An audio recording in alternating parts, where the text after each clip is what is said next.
다 같이 은혜 받으실 하나님 말씀 봉독합니다. 창세기 4장 1절부터 26절까지 되겠습니다. 창세기 4장 1절부터 26절 우리 한번 합독하겠습니다. 아담이 그의 아내 하와와 동침하매 하와가 임신하여 가인을 낳고 이르되 내가 여호와로 말미암아 덕남하였다 하니라. 그가 또 가인의 아우 아벨을 낳았는데 아벨은 양치는 자였고 가인은 농사는 자였더라.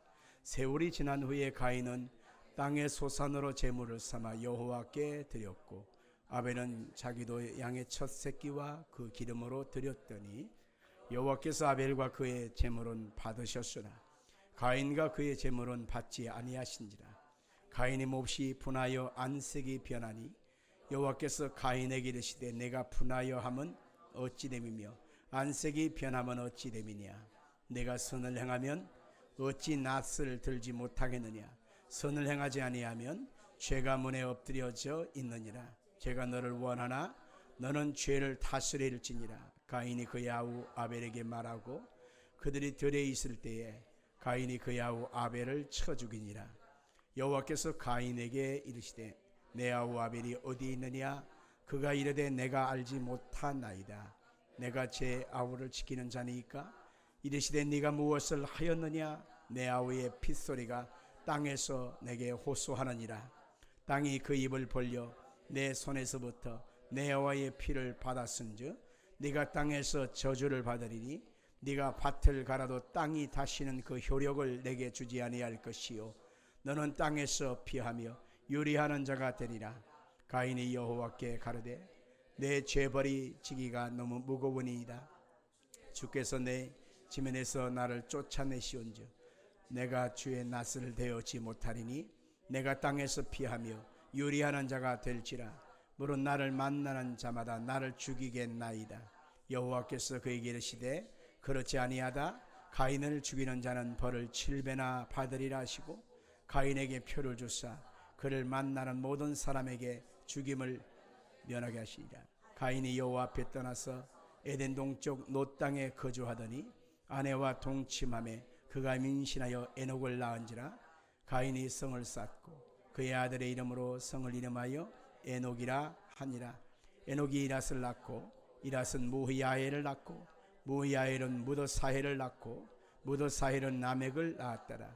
라멕이 두 아내를 맞이하였으니 하나 이름은 아다요 아다는 실라였더라.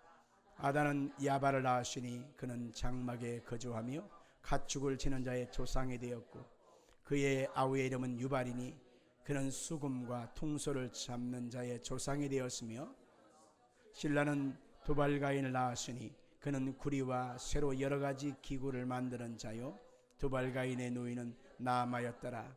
라막이 아내들에게 이르되 아다와 실라여 내 목소리를 들으라. 라멕의 아내들이여 내 말을 들으라.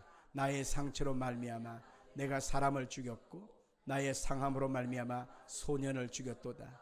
가인을 위하여는 벌이 7배일진데 라멕을 위하여는 벌이 77배 1이로다 하였더라. 아담이 다시 자기 아내와 동침하며 그가 아들을 낳아 그 이름을 셋이라 하였으니 이는 하나님이 내게 가인이 죽인 아벨 대신에 다른 씨를 주셨다 함이며 셋도 아들을 낳았고 그의 이름을 에노스라 하였으며 그때의 사람들이 비로소 여호와 이름을 불렀더라. 아멘. 추석 때는 하지 않지만은 꼭 설 명절 때가 되면은 우리는 서로 인사합니다. 축복해 주죠. 새해 복 많이 받으세요. 인사합니다. 옆에 분들에게 우리 한번 인사할까요? 새해 복 많이 받으세요. 새해 복 많이 받으세요. 여러분도 저하게 해주세요. 자, 감사합니다. 여러분도 새해 복 많이 받으시길 바랍니다.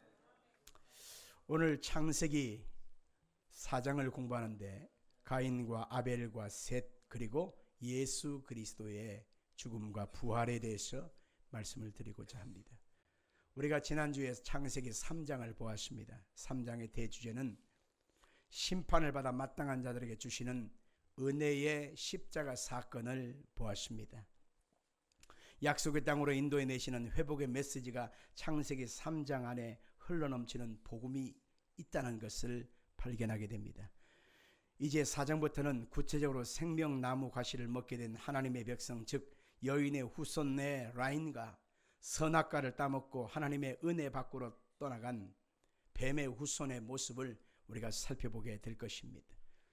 그리고 그들의 삶 속에 친밀하게 간섭하시면서 한쪽은 저주의 땅으로 몰아가시고 한쪽은 축복의 땅으로 이끌어가시는 하나님의 놀라운 방법과 섭리를 우리는 창세기 4장을 통해서 보게 되는데, 오늘 본문에 보면 크게 두 인물이 등장합니다. 한 사람은 아담이 첫 번째로 낳은 가인, 그 다음에 두 번째로 낳은 아벨이 나옵니다. 가인과 아벨은 수많은 아담의 자손들 중에서 하나님이 당신의 백성들에게 어떤 메시지를 전해주고자 하는 놀라운 뜻 가운데 세워져 있는 대표적인 인물들이라는 것입니다. 우리가 알다시피 아담은 몇 년까지 살았냐? 930세를 살았어요. 930세를 살았습니다. 대단하지 않습니까? 거의 1000년에 가까운 삶을 살았는데, 우리는 당장 가인, 그 다음에 아벨, 또 세 번째로 낳은 셋, 딱 3명쯤만 낳을 거라고 생각을 하는데, 우리는 성경을 원뜻에서 해석하다 보면 그렇지 아니하므로 볼 수 있습니다. 1000년에 가까운 세월을 살면서 아담과 하와는 계속해서 자녀를 또 낳고 또 낳고 또 낳았다는 것을 알 수 있습니다. 창세기 5장 4절과 5절을 같이 보겠습니다. 같이 읽을까요? 시작. 아담은 셋을 낳은 후 800년을 지내며 자녀들을 낳았으며 그는 930세를 살고 죽었더라. 그가 930세를 살았는데 800년을 지내면서 자식을 낳고 또 낳고 또 낳고 또 그 자식들이 또 자녀를 낳고 또 자녀를 낳고 자녀를 낳아서 아담이 죽을 때쯤 될 때까지 자그마치 세상에는 인구가 얼만큼 되었느냐?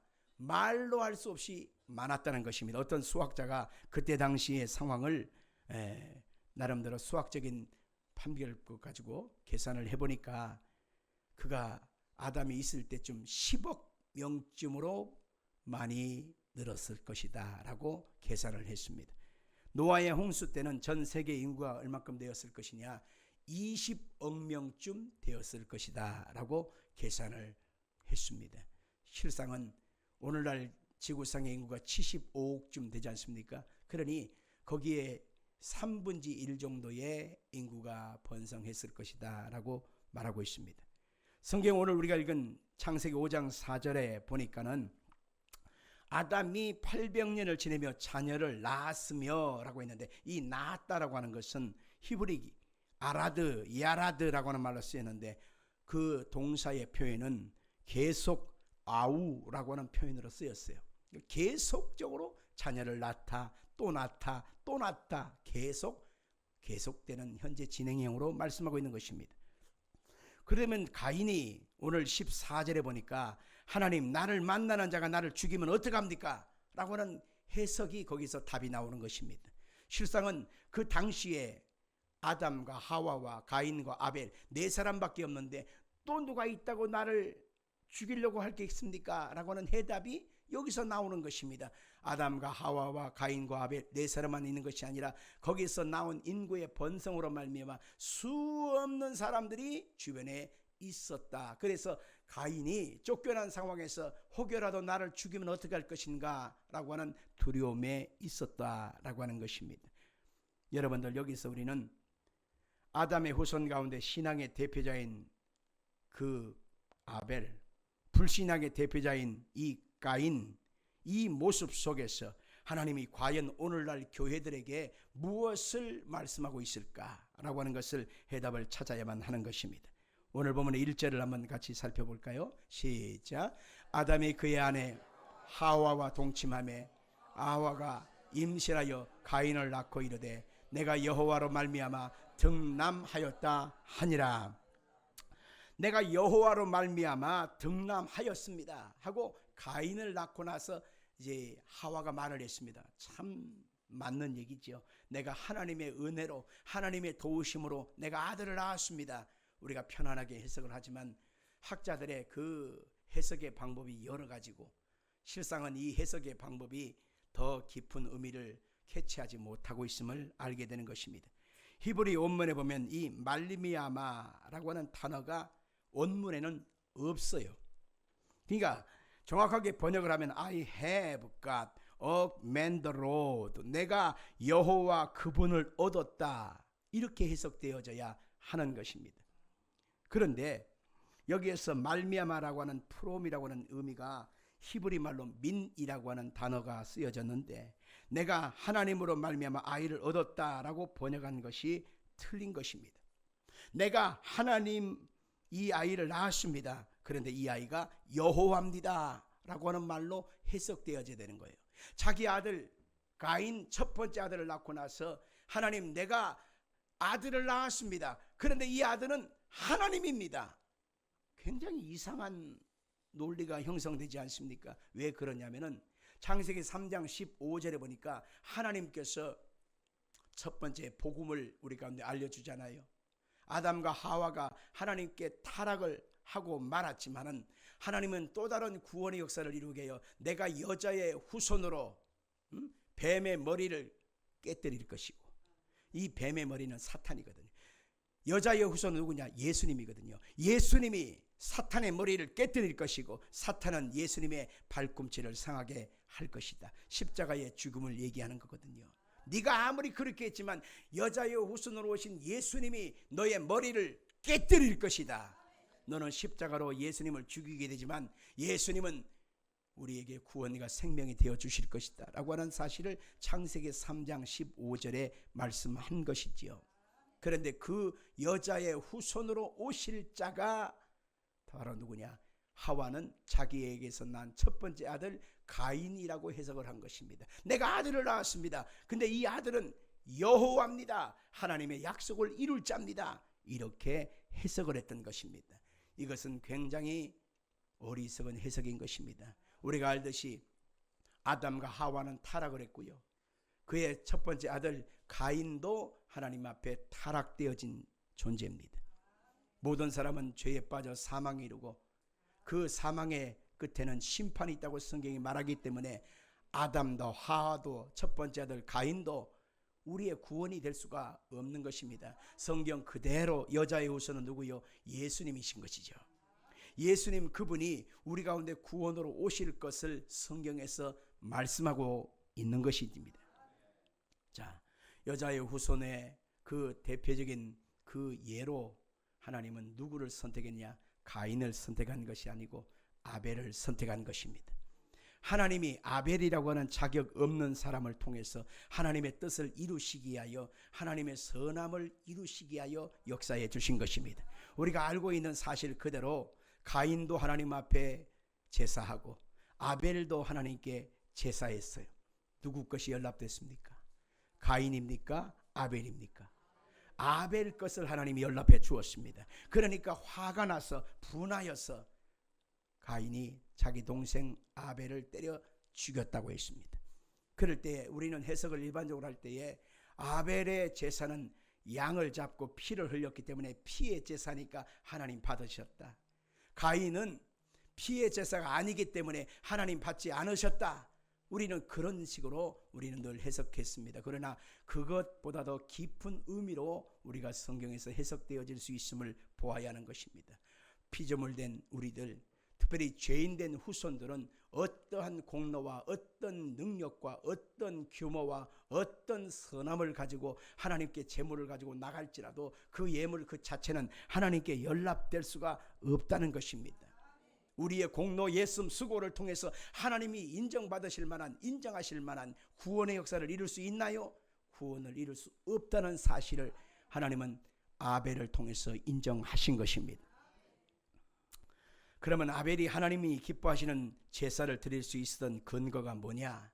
아벨의 연합이 어떻게 이루어질 수 있었던가? 그것은 히브리서 11장 4절을 통해서 해석할 수가 있습니다. 읽어볼까요? 믿음으로 아벨은 가인보다 더 나은 제사를 하나님께 드림으로 의로운 자라 하시는 증거를 얻었으니 하나님이 그 예물에 대하여 증언하심이라. 그가 죽었으나 그 믿음으로써 지금도 말하느니라. 아멘.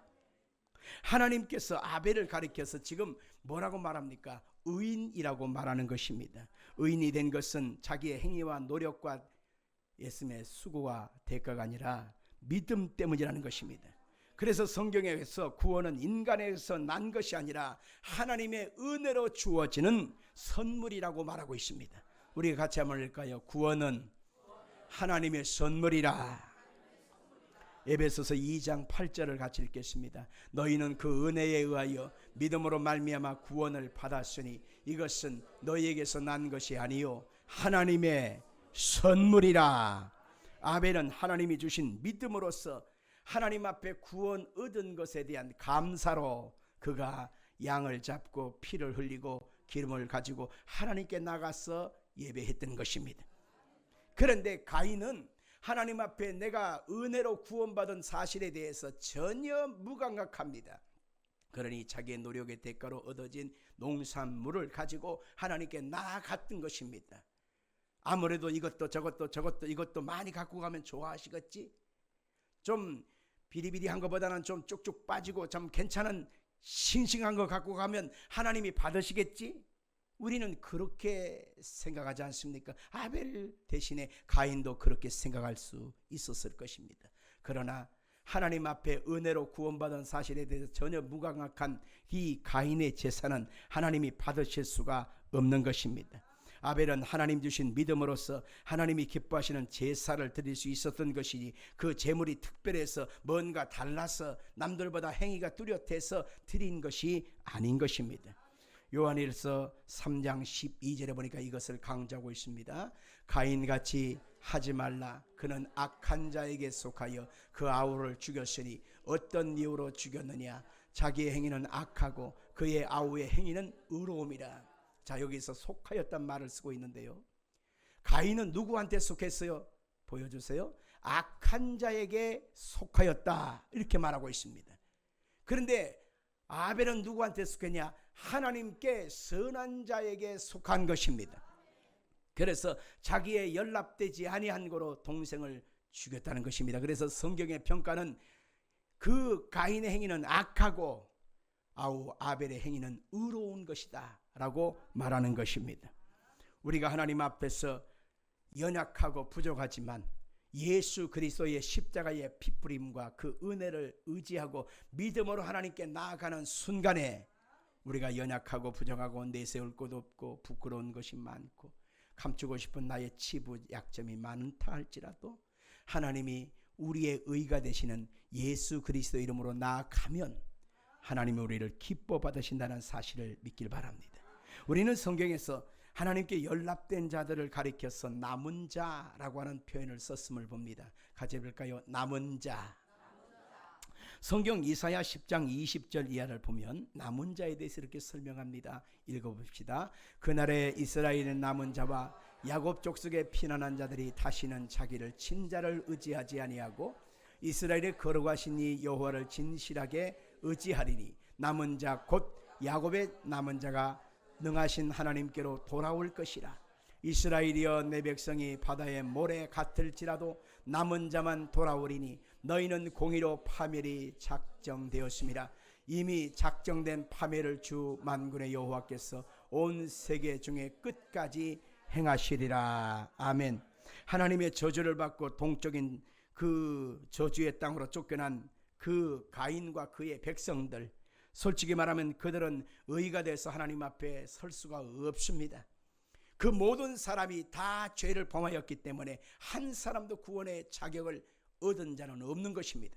그럼에도 불구하고 하나님의 긍휼과 자비 속에 하나님의 의를 믿고 돌아오는 자들이 있었으니 곧 그 첫 번째 모델이 누구냐? 바로 오늘 성경에서 바로 아벨이었다라고 하는 것입니다.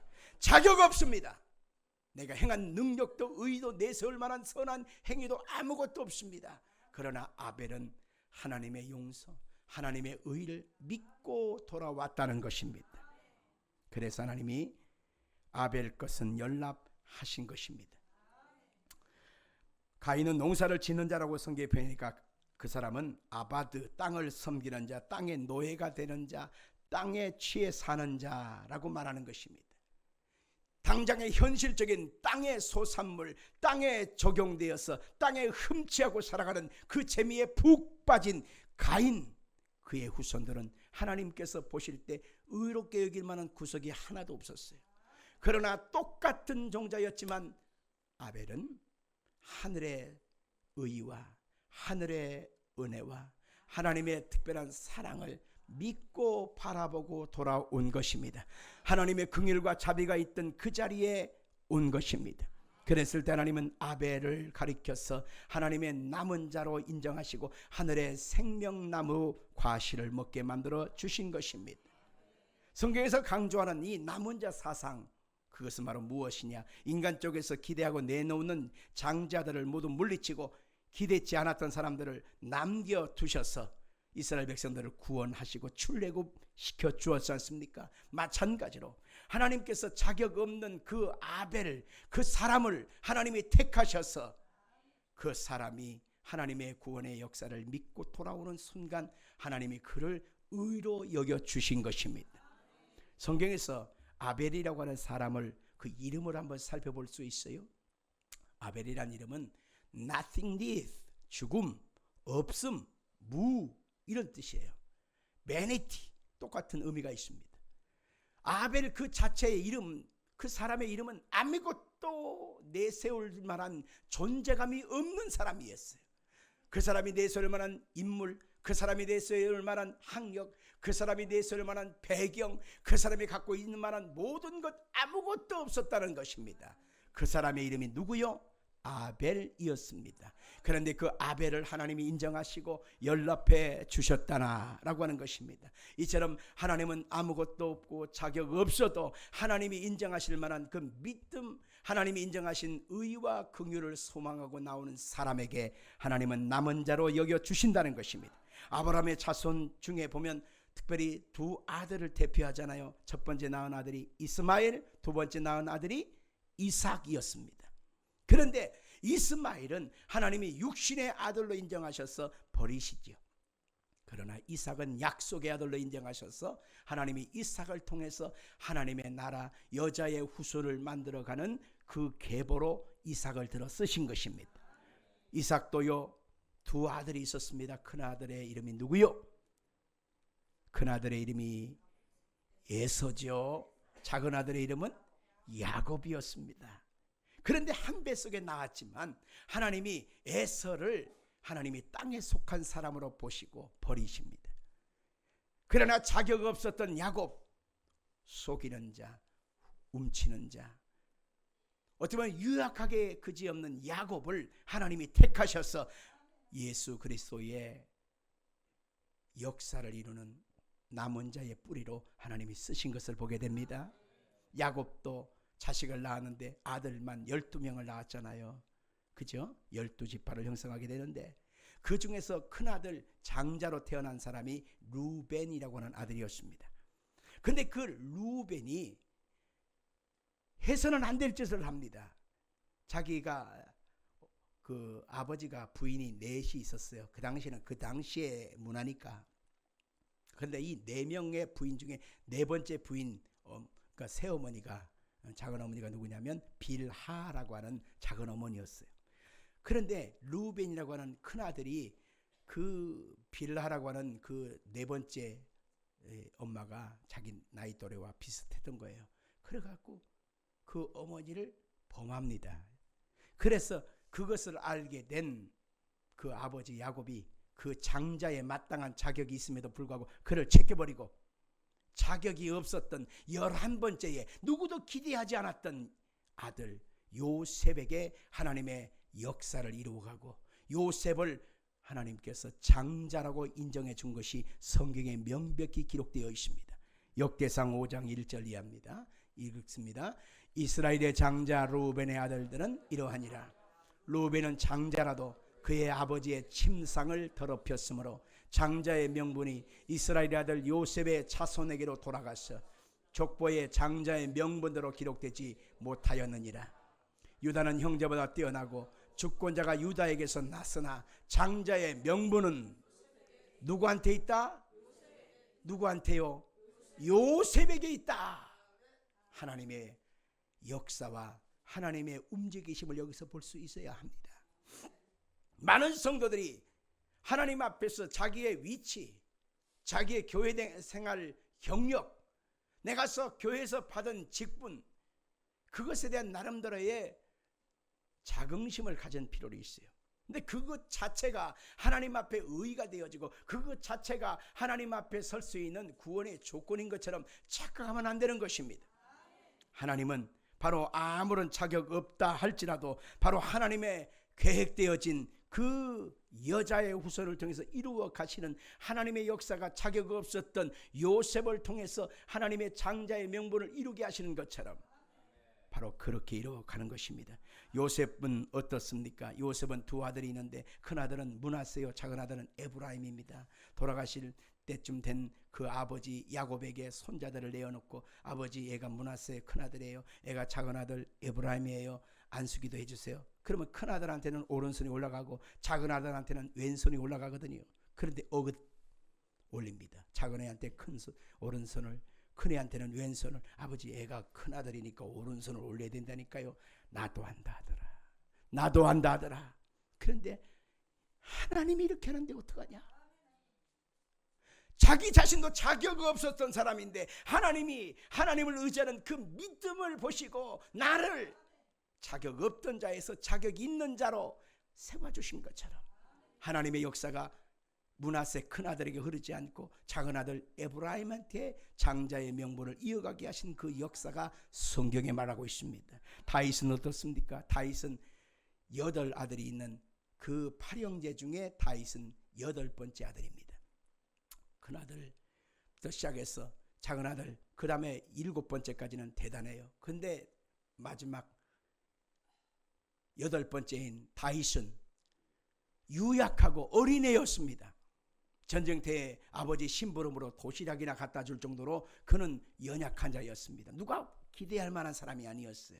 그런데 하나님께서는 이 다윗과 함께 하사 다윗의 믿음 속에 골리앗을 쓰러뜨리게 하시고 자격 없던 그 사람에게 자격 있는 사울왕의 자리에서 뺏어버리고 그 자리에 다윗을 세웠다고 성경은 말하고 있는 것입니다. 솔로몬은 어떻습니까? 솔로몬은 형이 없나요? 있었어요. 나돈도 있었고 우리가 잘 아는 대로 압살롬도 있었습니다. 그런데 이 모든 자들을 다 제끼시고 하나님의 의도하지도 않았던, 생각할 수도 없었던 바로 솔로몬이라고 하는 사람을 왕의 자리에 세워서 다윗의 뒤를 이을 수 있도록 만들어 주신 것 놀랍지 않습니까? 우리는 이것을 바울 사도가 어떻게 해석했는지를 보아야 하는 것입니다. 바울 사도는 고린도전서 1장 26절 이하에 이렇게 해석합니다. 시작. 형제들아 너희를 부르심을 보라. 육체를 따라 지혜로운 자가 많지 아니하며 능한 자가 많지 아니하며 문벌 좋은 자가 많지 아니하도다. 그러나 하나님께서 세상의 미련한 것들을 택하사 지혜 있는 자들을 부끄럽게 하리 하시고 세상의 약한 것들을 택하사 강한 것들을 부끄럽게 하리 하시며 하나님께서 또 이어가세요. 하나님께서 세상에 천한 것들과 멸시받는 것들과 없는 것들을 택하사 있는 것들을 폐하리 하시나니 이는 아무 육체도 하나님 앞에서 자랑하지 못하게 하려 하심이라. 아멘. 세상에 멸시받는 것, 없는 것, 천한 것, 지혜 없는 자, 내세울 것이 하나도 없는 자들이지만 하나님이 그 사람들을 택하시고 부르셔서 지혜 있다 말하는 사람, 가진 사람, 뛰어난 사람들을 하나님이 다 멸하시고 이들을 하나님이 세우셨다, 이렇게 말하고 있습니다. 어찌 보면 지지리도 못한 사람만 하나님이 사랑하신다, 이렇게 일방적으로 해석할 수 있지만 그게 아니라 인간적인 측면에서 어떠한 열심이나 공로도 구원의 근거로 택할 수가 없다는 것입니다. 하나님의 택하심은 바로 후회하심이 없습니다. 하나님의 택하심은 비록 없는 자들, 비록 내세울 것이 없는 자들, 비록 천하게 여김을 받은 자들, 비록 남들한테 콸세를 받고 산다 할지라도 하나님을 찾는 그 믿음, 하나님의 공로를 의지하는 그 믿음, 그것을 보시고 하나님이 귀히 여기신다라고 하는 것입니다. 저는 이렇게 한번 생각해 봤습니다. 구원받고 싶어? 천국 가고 싶어? 그러면 공짜가 안 되지. 쉽게 얻을 수 있는 게 아니야. 그거 대단한 거다. 너 인당 10억씩은 내놔야 되지 않겠니? 이렇게 하나님이 10억이라고 하는 조건을 커트라인을 통해서 딱 제시했다고 합시다. 자, 통장에 10억 넣어놓고 사는 사람 손 들어보세요. 봐, 없을 줄 알았어. 있어도 얘기 안 하겠지. 적은 돈이 아닙니다. 엄청난 거죠. 그래서 10억이라고 하는 조건을 어느 정도 선에서 딱 이 정도는 천국 가려면 내놔야지 라고 제시하셨다면 몇몇 못 갈걸? 하나님이 천국 가고 영생 얻는 조건의 컨트라인으로 서울대학쯤은 나와야 되지 않겠어? 자, 전후 사방에 어디 서울대학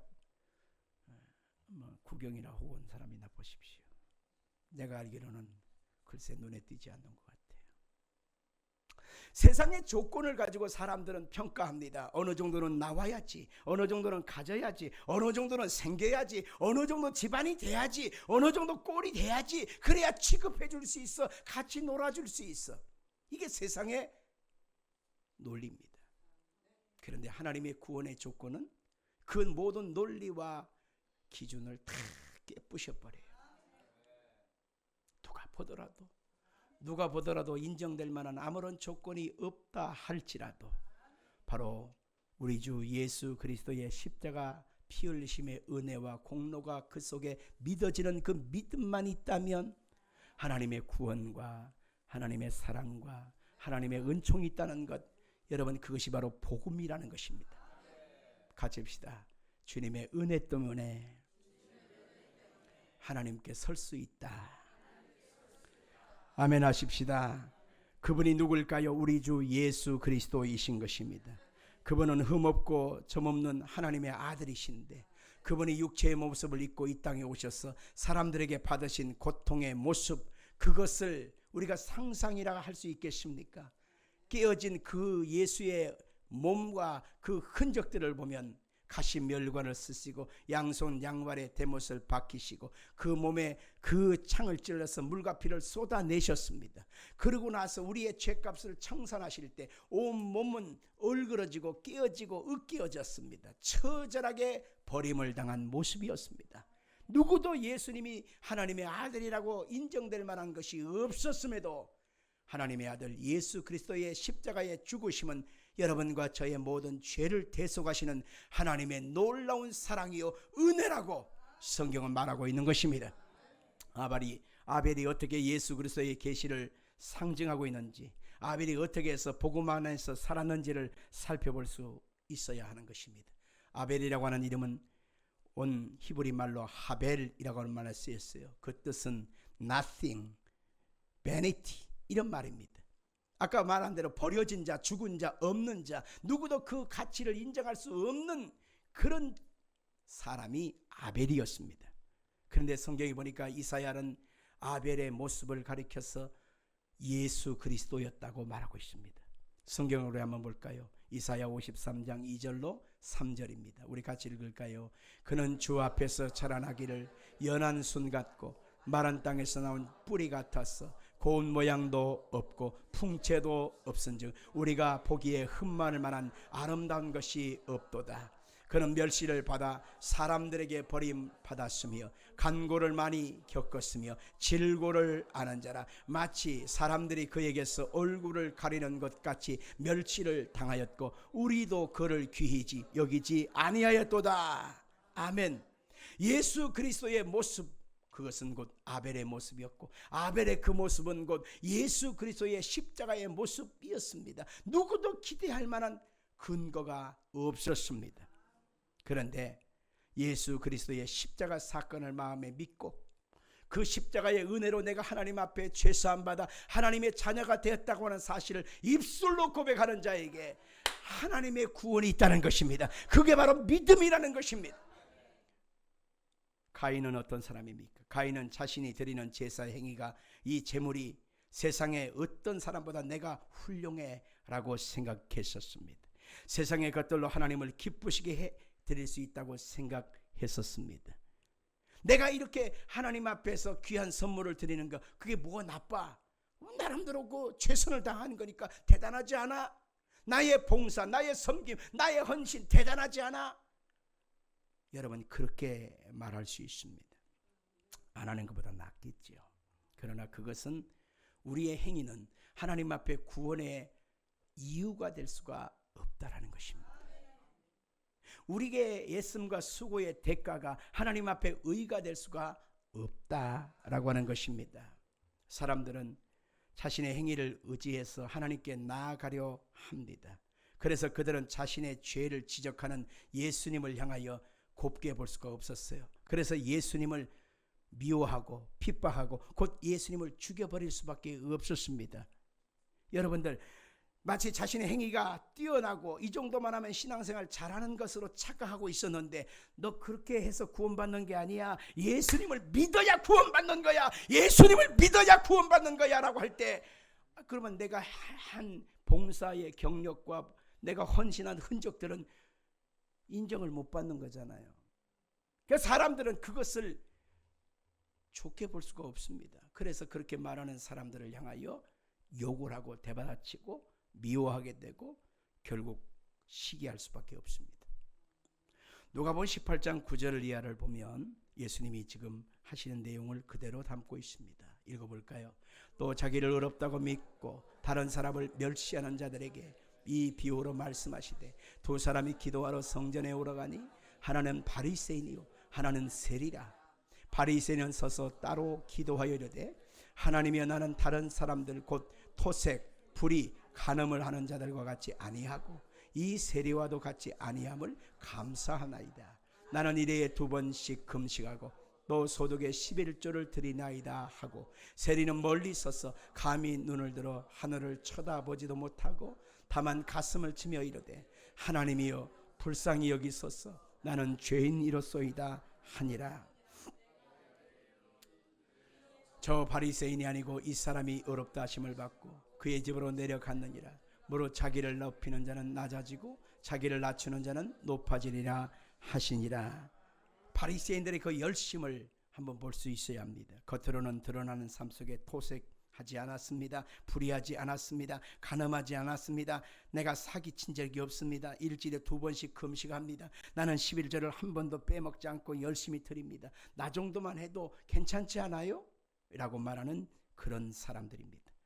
근데 그들이 왜 예수님을 십자가에 못 박혀 죽게 했습니까? 바로 그것이 의문입니다. 많은 사람이 내가 괜찮다고 생각했는데 그 괜찮은 것이 잘못됐다고, 성경적이 아니다고, 복음적이 아니다고 누군가 한마디만 하면 그 사람은 가만둘 수가 없지요.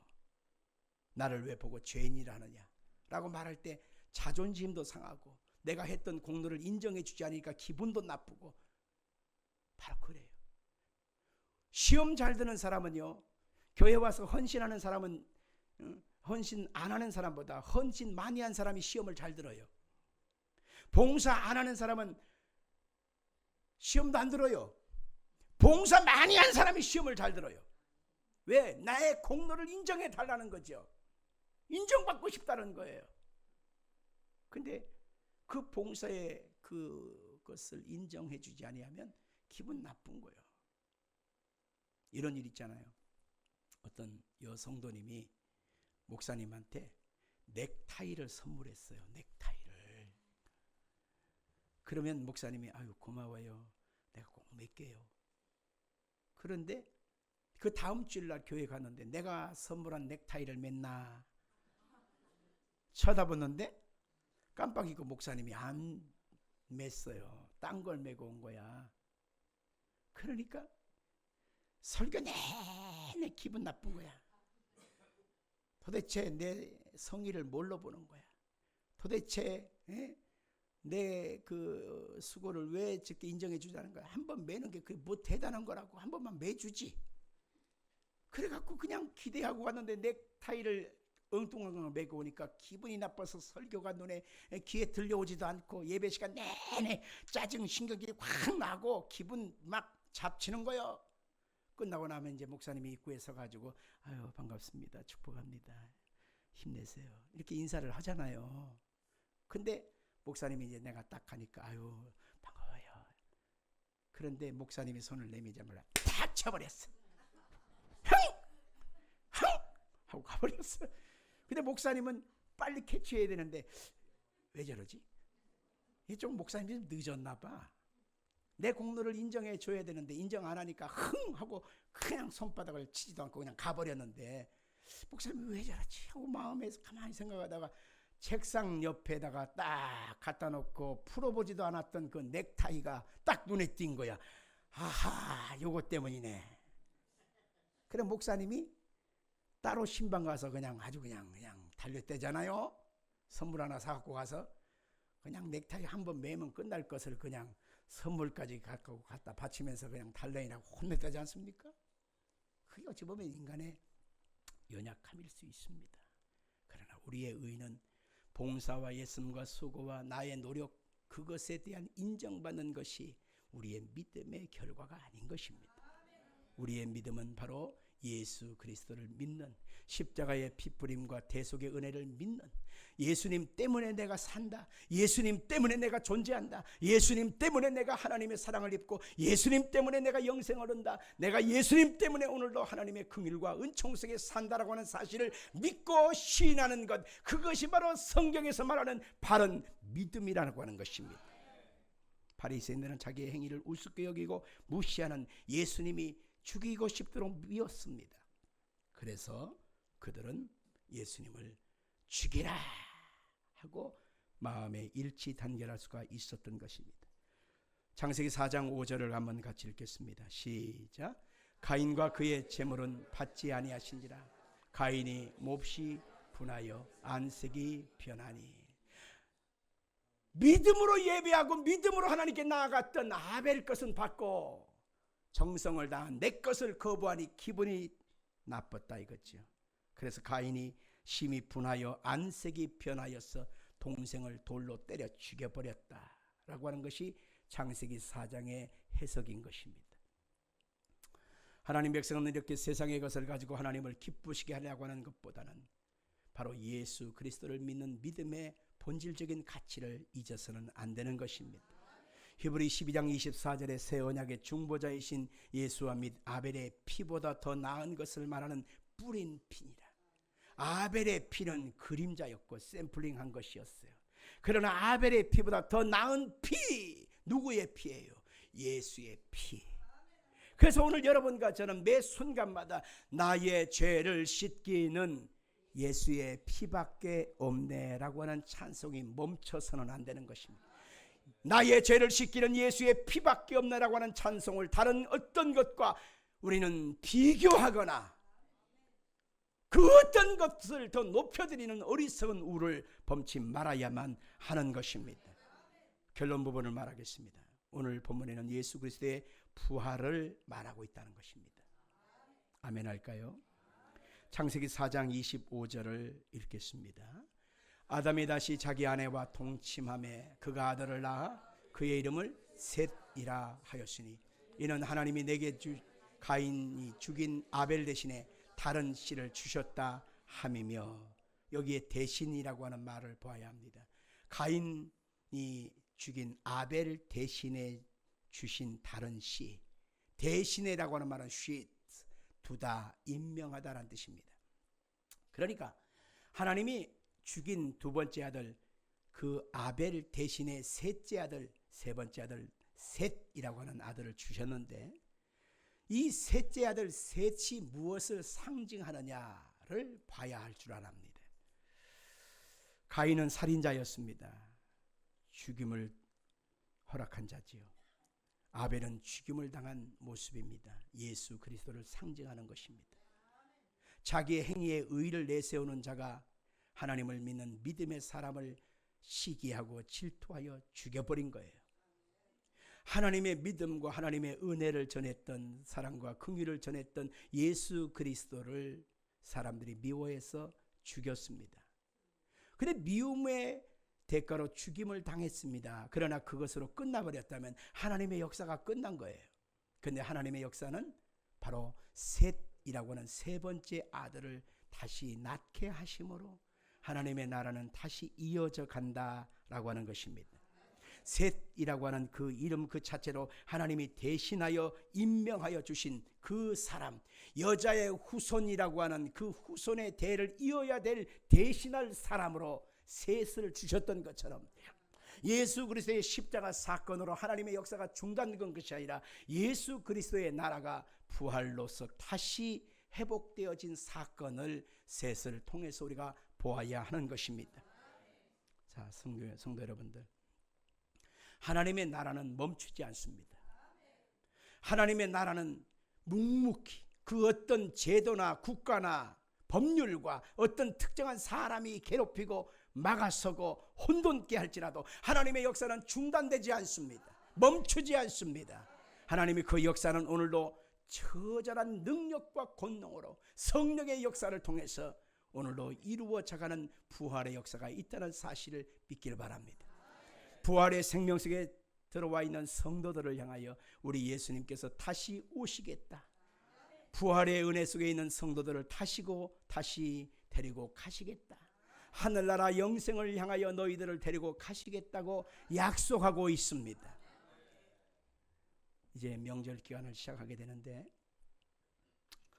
우리가 이 명절 기간이 닥치면 꼭 믿지 않은 가족들, 친지들을 만나게 되지요. 그러면 그 친지들이 우리의 외적인 모습을, 우리 현실적인 모습을 아주 파고듭니다. 예수 믿는다는데 된 것이 있어? 뭐 잘된 거 있으면 내놔봐. 나는 예수 안 믿는데 잘 된다? 너 예수 믿으면서 너 왜 사업이 그 모양이냐? 직장은 왜 그 모양이냐? 너 왜 결혼도 못했냐? 뭐 이런 듣기 싫은 소리를 자꾸 합니다. 그러면 어떻게 해야 돼요? 예수의 피로 물러가라 이래야 됩니까? 듣기 싫다고 머리채를 붙잡고 서로 그냥 머리를 끄댕이를 잡고 막 싸워야 합니까? 대처하는 방법을 얘기해 드리겠어요. 귀를 열어 들으십시오. 예수님이 십자가에서 고난받을 때 예수님을 향하여 벌거벗은 수치를 당하는 그 모습을 향하여 손가락질하고 침을 뱉고 욕을 하고 십자가에서 내려와봐라. 네가 하나님의 아들이라면 이 십자가를 벗어버리고 한번 내려와봐라. 빈정거리고 욕을 했습니다. 그때 예수님이 머리털을 잡고 서로 싸웠나요? 예수님이 가서 그냥 주먹을 갖고 그냥 한 대를 쳐버렸습니까? 예수님이 뭐라고 하셨나요? 아버지여, 저들을 사하옵소서. 저들이 하는 것을 알지 못하니이다. 이렇게 말을 하셨어요. 그리고 그 고난을, 순환을, 빈정거림을 다 받아들이셨어요. 십자가의 죽음이 있고 나서 부활이 있는 것입니다. 다시 말하면 예수 믿는 것 때문에 핍박을 당하고 예수 믿는 것 때문에 조롱을 당하고 나의 외적 모습에 대해서 그들이 빈정할 때 여러분 그것을 보고서 슬퍼하거나 노하지 말래요. 받아들이십시오. 따라하십시오. 기도할게. 해답이라니까 따라하세요. 기도할게. 잘 될 거야. 그럼에도 불구하고 따라하시라니까. 그럼에도 불구하고 하나님은 일하고 계신다. 그것만 얘기해. 다른 얘기 하지 마라. 아셨죠? 기도할게. 하나님은 일하고 계신다. 하나님은 반드시 역사하신다. 그것만 얘기하시란 말이에요. 그리고 예수 그리스도 안에 있는 부활을 기다리십시오. 하나님의 일하심을 기다리십시오. 하나님이 어떤 방법으로 어떻게 역사하시 우리는 지금 당장은 몰라요. 그러나 하나님께서는 천한 자들, 없는 자들, 괄세받고 멸시받는 자들을 통하여 있는 자들을 주님이 멸하시겠다고 했잖아요. 하나님이 여러분을 틀어 쓰시는 아름다운 날을 고대하시길 바랍니다. 예수 그리스도 안에는 십자가도 있지만 부활도 있습니다. 여러분 가운데 하나님의 생명의 역사가 더 풍성히 임하기를 예수 이름으로 축원합니다. 살아계신 아버지 하나님,